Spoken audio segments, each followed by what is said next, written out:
Democratic candidate Kamala Harris is hoping to make history by becoming not just the first female president, but also the first black female president. And she spent the final day of campaigning in Pennsylvania, which many believe holds the keys to the White House. Now, her rival, Donald Trump, campaigned in North Carolina, Pennsylvania, as well as Michigan. But polls are suggesting nationally that the two are tied as the country heads into the election. And these are live visuals. Remember, earlier on, we did hear from Donald Trump, who was talking about how confident he is, saying that he ran a solid campaign and saying that for him, it does seem like it's all systems go. He believes he's going to win, but at the same time, he then does say that he may regret saying certain things. So certainly it does give an indication of what's at stake here. And SABC News International editor Sophie Mokoena is joining us live now as we stay on these visuals. Sophie, looking at Donald Trump, he, of course, coming out earlier on, speaking very confidently about the fact that he says he ran a solid campaign, but he does say that he may find himself regretting some of the stuff he's saying, which is kind of a signal of just how difficult this particular election may be. Yes, I think looking at the information that he has right now in terms of numbers of people who have gone to cast their ballots, maybe he is familiar in terms of different states' numbers in relation to voters, and therefore it's not a question of perhaps listening or waiting for those announcements, but they know briefly or behind the scenes what's happening, and therefore maybe it's a signal that he wants to leave a room for disappointment, but also a room to try and manage the expectations, particularly coming from his supporters. And as you can see, he is talking there, and you also see his running mate is also there, and therefore you can see that this is the moment of truth. And therefore, you have to be very careful in terms of what you are saying. And I think he wants to look presidential, so that if he gets it, and people can say, we saw when he made an about 10 or trying to tone down the rhetoric so that we can have a united country. He is trying to be presidential.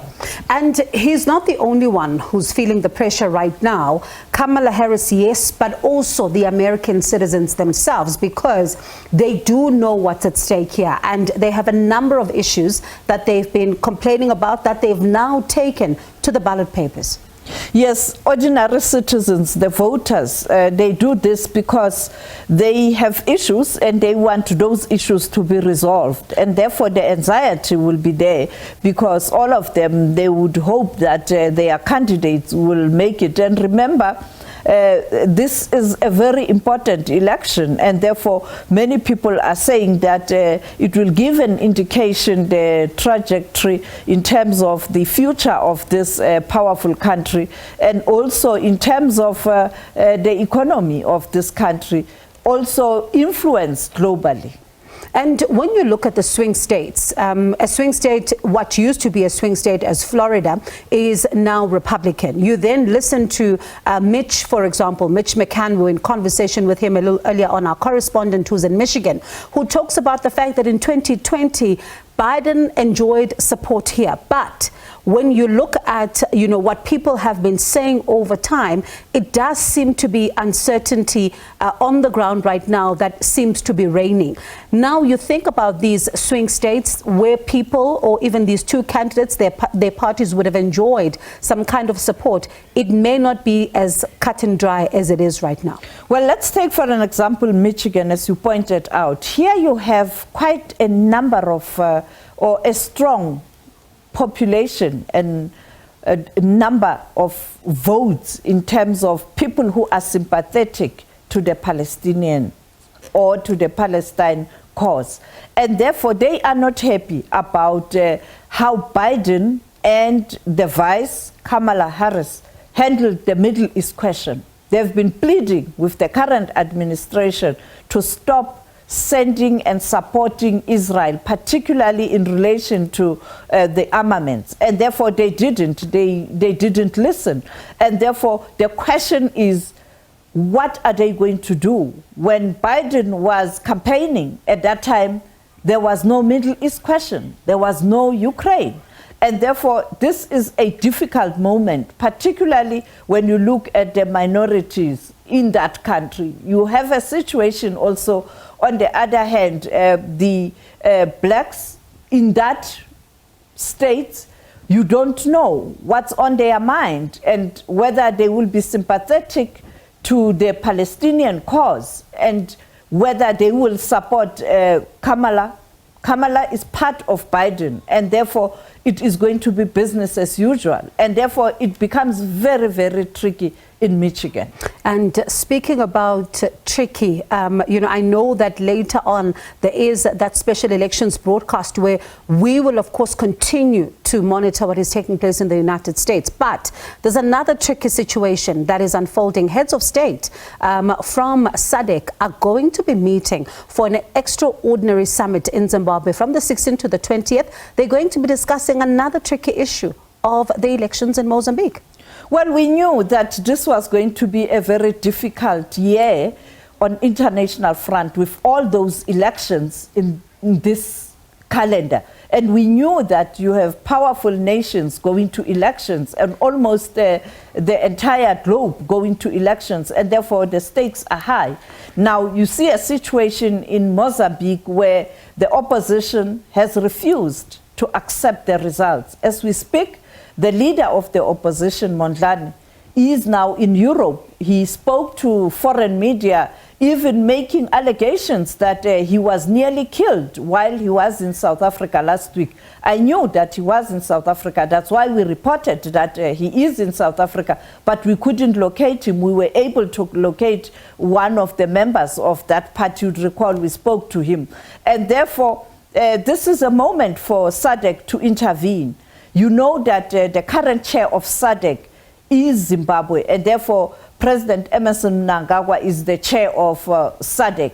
But in terms of politics, security, and elections, it is the organ on the Troika, the organ on politics, defense, and security that is supposed to deal with elections. And that is why the current chair, the president of Tanzania, is the one who is deploying the SIOM or SADC mission in different parts of the region when there are elections. We are now done with Botswana and this outstanding matter of Mozambique, but we are now preparing for a country like Namibia.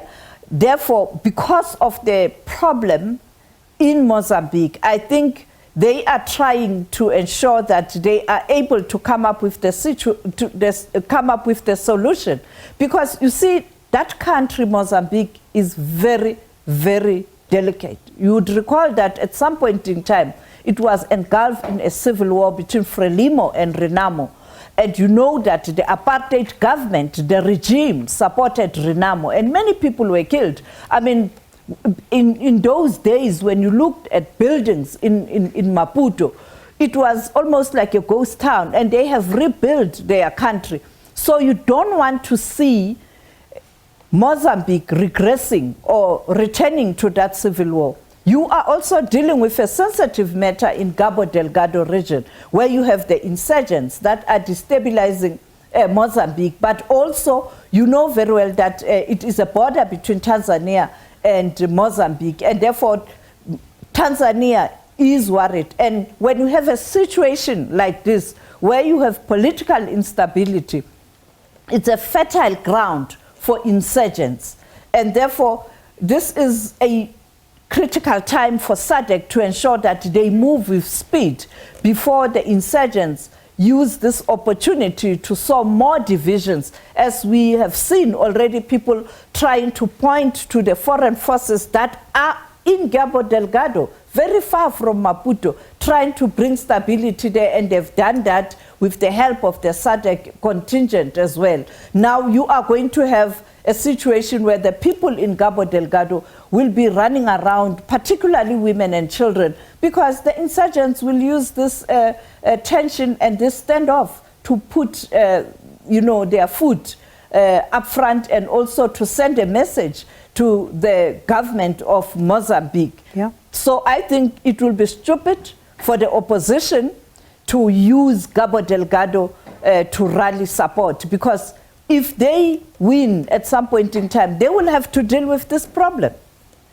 And as you say, it's a delicate matter which must be dealt with speedily, but at the same time in a manner that is befitting, so that you do not cause chaos even for the residents there as well. Sophie, thank you so much for that comprehensive update. And remember, we are continuing to bring you rolling coverage of the US elections. We'll bring you that special broadcast that will be taking you front and center to the swing states, to the different polling stations, getting to understand the electoral college system as well, and also get a sense of where the candidates stand, where do things stand right now, and how far are they progressing with the voting there. That's SABC News International editor Sophie Mokoena.